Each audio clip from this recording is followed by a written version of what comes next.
কানে। কেন, তোর কি হলো? কি হলো, আর কি হলো? তুমি হাতে তেল নিয়ে দাঁড়িয়ে আছো কেন? ওই যে বলছে কান খড়খড় খড়খড় করছে, কান ব্যথা করছে, দেখি একটু তেল দেই, তেল দিলে আর নরম পড়ে যায়। ইমা, হঠাৎ করে কানে কি হলো? আমার কানে কেমন লাগে। কানে তেল দেওয়ার সময় কে করে এরকম ভাই? আমার হাতে আমার না কানে গাইস তোমরা দেখো, ওনাকে হাত লাথি মারবো বলে দিচ্ছি।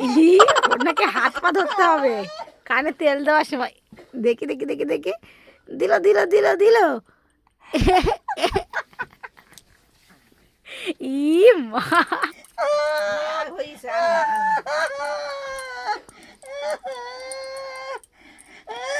আমার কানটা দম ধরে গেছে।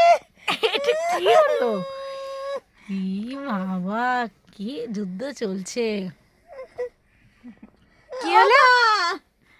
আমি শুনতে পাচ্ছি না কানে। কেন, তোর কি হলো? আরে কানে তেল যাচ্ছে না কেন?